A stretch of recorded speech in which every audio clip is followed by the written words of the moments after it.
Hello, everyone. It is Reverend Dr. Katie, and I am here tonight to talk about when your family and friends don't get it. And this question comes up a lot, like a lot.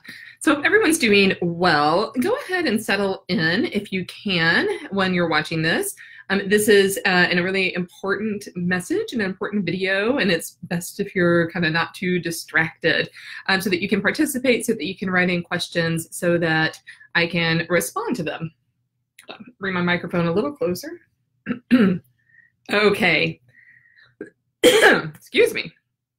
So today we are talking about when you are beginning to awaken to the world of metaphysics, whether that's something that's happening deep down inside of you, whether you're doing this consciously by choice, or whether this is something that you're doing in a field of study, or whether it's just something that, bam, is happening to you and you didn't even know that that was coming.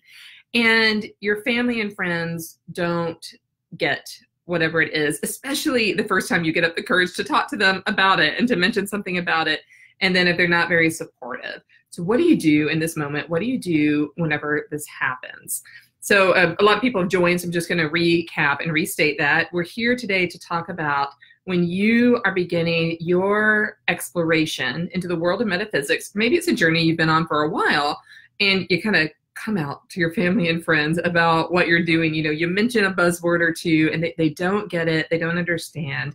And sometimes it gets even worse than that. So I know that this can be super painful. I get it. I do. I get it. They may accuse you, they may call you names, they may pull out the E word for evil, and that one can be really hurtful, really painful. And I know for some of us that it makes us like self-doubt, like, oh my gosh, what if I am really evil, right?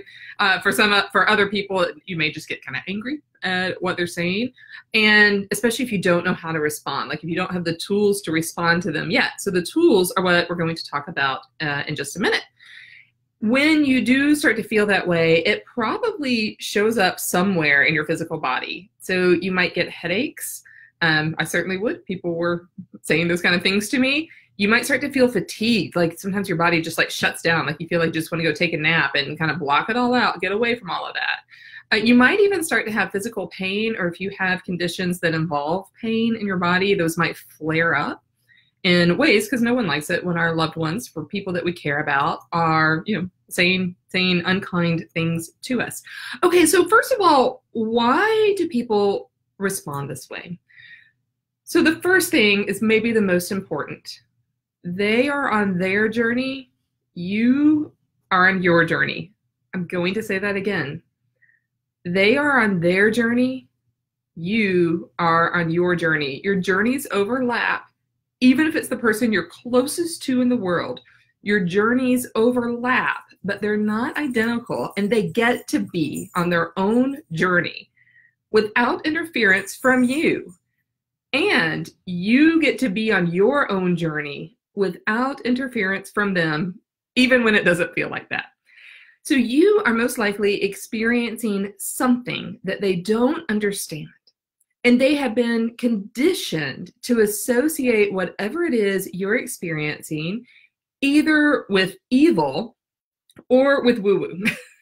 It can go either way depending on their background. So they might either think it's nonsense, like you just have fallen off the deep end, it's just nonsense, or that you're aligned with demonic forces, right? So that can go both ways, depending, of course, on your family and friends and their particular place in life. The other thing is that they probably genuinely love you and are worried about you for whatever reason, right? Usually we fight the things we don't understand until we can arrive in a place where we have gentle curiosity and genuine open-mindedness, right? Wherever they are on their journey, that's their journey. Your journey is your journey. And that's what we're really here to talk about. So what are some of the most important things you can do when this comes up and people that you love and you care about are kind of bombarding you with their doubts, with their accusations, with whatever that may be? So one, this is not a good argument to have. I would not suggest actually having an argument with anyone about this. This is not about having the perfect winning words to use with anyone. It's not about having a beautiful logical argument. All of those things might be good, and you might have all of those at your fingertips, but they're not the most important thing that you can do. Well, they're not all good. Arguments, you know, they can have good results, but they're not fun, right? So we don't seek out arguments. And if you are seeking out an argument, let me know, because that's something that we'll want to address. We're not here to talk to our loved ones about arguing. We're not trying to win them over with perfect words. That's not your job. And it's not about coming out on top or having a gorgeous logic that they can follow. The most important thing you can do, is to keep your vibration high. That's it. If you keep your vibration really high, you keep your peace of mind, you keep your certainty about your path, then others will eventually come to recognize that high vibration in you. They will be attracted to that high vibration. Without that, it doesn't matter what you say. Jesus himself could come down and say the same things, and it wouldn't matter.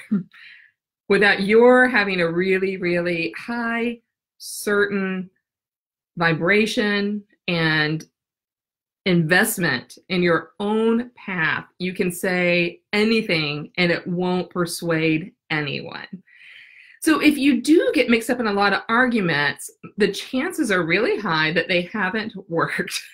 If they have worked, if you've gotten in an argument with someone about this and through yelling at them, you brought them around to your point of view, I want to know I want a transcript of that, because that is gold and we need to give that to the world. All right, if that has actually worked in your life, let us know. But probably there's nothing you can say, especially if you're angry and especially if you're hurt, which Lord knows you probably are. There's nothing you can say to anyone to convince them. And if you're at the very, very beginning of these stages, or if you feel conflict between your Christian faith and the metaphysical world, then you're probably not sure what connections to make, right? And then you're kind of floundering, and then you're not kind of presenting the face of your path that you want to present, right? So instead, you know, some of the words that may work, may be powerful. I won't say they work, that may be really powerful for your friends and family are, you know, do you trust me? And if you trust me, trust that I'm doing this with Christ as my guide and really, really safely. I'd love to have you along for the ride. Those kind of words might be much more persuasive and hopefully authentic, saying in a way that's authentic to you, than any kind of argument that you may have. So what's the one thing to do when people are coming at you, people whom you love more than anyone are coming at you and they don't understand? It's keeping your vibration really, really high and not letting anyone destroy that, right? Because if they do, then it's harder to get back in that place, right? So do whatever you can to keep really steady in your own walk.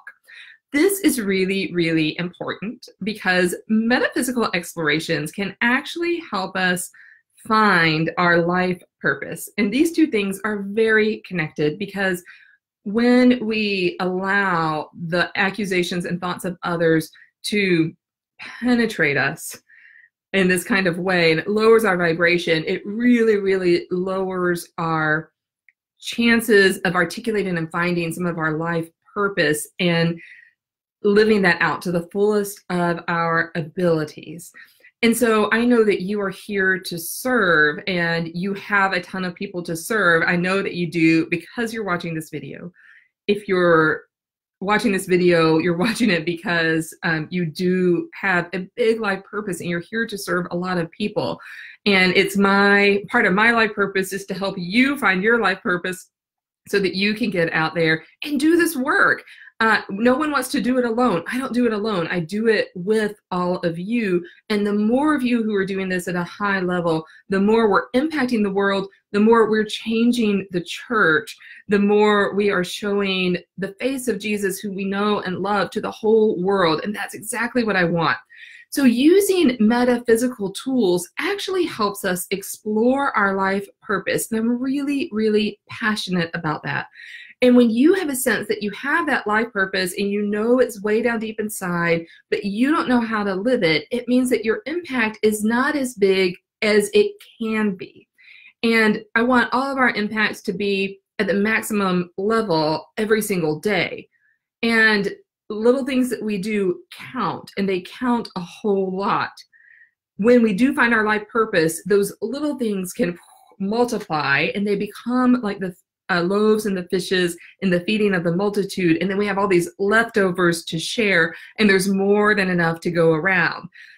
But if we let those negative comments get to us at the very beginning, doesn't matter what we say, then we kind of close in and we start to turn off and we start to shut down, and we're not able to find those life purposes with as much ease and with as much clarity as when that vibration is really, really high. And then we can start the exploration of how to integrate metaphysical tools in our Christian walk and find those life purposes for us. So when we're not in alignment and we can't find our life purpose the way that we want to, what are some of the symptoms of that? It might be headaches, it might be fatigue, it might be flare-ups of chronic pain, exactly the same as when our loved ones are lobbing criticism at us and we're kind of taking it all in. So I want you to see how those are connected. If you have the same feelings, the same symptoms about both situations, that means they're connected, and it's time to untangle that, right? So that you can move forward in ways that are authentic to you. All that energy can get locked up inside you and can be really, really destructive. And that's not what we want. I want you to be free from all of that. Find your life purpose and join in doing this work at the highest level possible to you. So see how this all comes full circle. If people are not awakening in the same way as you, and remember, they're on their journey, you're on your journey. Those journeys don't have to be identical. In fact, if they were identical, it wouldn't be that much fun, right? But if those people are trying to keep you in a box, and that's probably their first reaction, their first reaction is to try to like put you back in the box from which you're springing out of, right? You're breaking that box. Then you get worried, and then you take that, you internalize all that, you take that all in, and then you put out this low vibration, and then that inhibits you from finding your life purpose. And then you're right back where you started, or maybe even a few steps behind, which is definitely not what I want for you. So really, the secret to these accusations, it's not great arguments, it's not a bunch of logic, it's not a PowerPoint presentation that you make to someone. It's keeping your vibration really high, keeping steady, and asking people to trust you on your journey. And then the way you live your life, the way that you show the fruits of your learnings and of what you integrate and of reconciling all these paths will speak for itself. It absolutely will speak for itself, right? So high vibration is actually the way to go. Now, if you're very unclear on that, how to do that, contact me. We can give you some quick tips on that. But you have to find that energy and move it out. You can do that with physical exercise. You can do that with meditation. You can do that with a bunch of different stuff. You can do that with prayer. We got to keep the vibration really high. You got to keep your highest self way up here and not let all that penetrate you. So yeah, I see some people have just joined. Hello. Are there any questions? If there's questions, this is a great time. Go ahead and ask them. Otherwise, I'll be signing off and I'll join in later and see what people were asking. I hope you enjoyed the new addition to my office space. It's all backwards on the screen. So you'll see this. This is the lovely little gift that I got. And it's so appropriate for what we're talking about here. The words on it are, faith makes all things possible. Right? So keeping that really high faith in your own journey is critical. It's key. It's like the only real thing you have to do. Then everything will start to fall into place. And then, you can do the work you need to do in order to be able to move forward. So hello, everyone. Oh, thank you, everyone. It's great to see. Hi, thank you for the great talk. I appreciate that so much, and looking forward to seeing where everyone goes with this.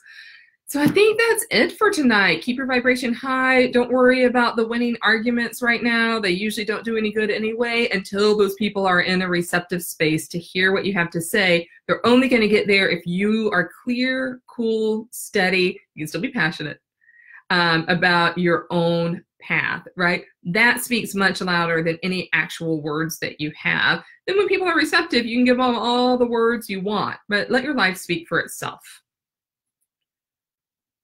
Okay. Oh, yeah. So here's a great comment. I'm just going to read this out loud.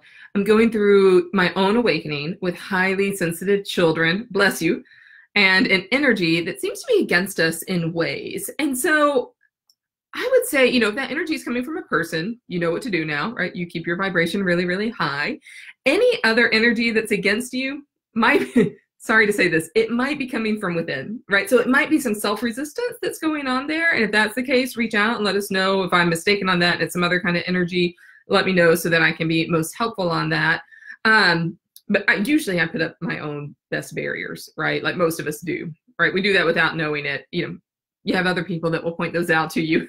And then we use metaphysical tools to help get rid of some of that energy. So be really curious about that, because I don't have a lot to go on with that comment. So I want to be able to be more helpful with that. So you private message me or reach out after this so I can be a little more helpful with that, because I want your awakening to be fruitful and to flourish and to help you find your life purpose so that you can make the impact that you want to make, especially on the lives of your kids. Because wow, if they're sensitive, and you're able to help them in their process, that's golden, and that just pays it forward for everyone. That plays it forward for the planet in really, really great ways.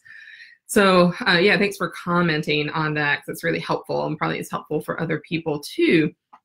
So, okay, I think we're good. You all know how to reach me. If this is piquing your curiosity and you want to know more, if you're feeling unsettled on how to make these integrations happen, or if you want to find your life purpose and you don't know what it is, a private message me and we'll set up a time so we can talk and see if I can help you in all of that. And so far, I haven't had a client yet who has not found out something more about their life purpose than they didn't know or didn't know anything about it, and are able to discover that in really, really fun ways. And I love it when I see people, the light bulbs go off in people and see their spirits light up. They're like, oh, right, oh, yes, I see now how my whole life has led me to this moment where I'm discovering what my life purposes are.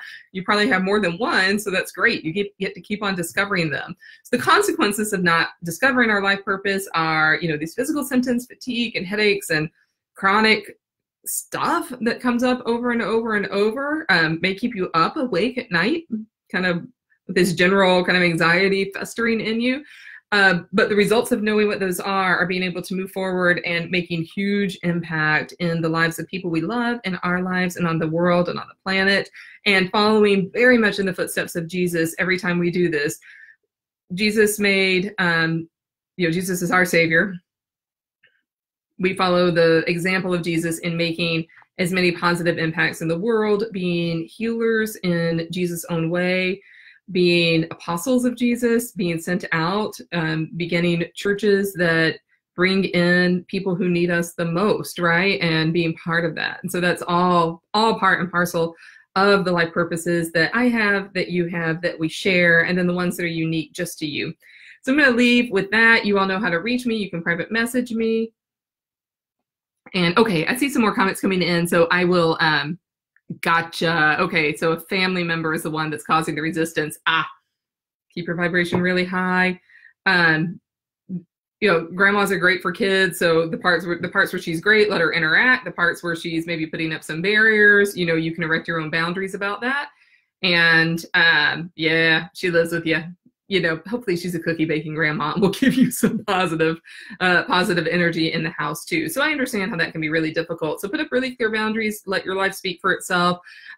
Your kids I'm sure they love her. If they're getting positive interactions, that's fantastic. If they're getting toxic interactions, then it might be time to step in. Hopefully it's not to that point yet.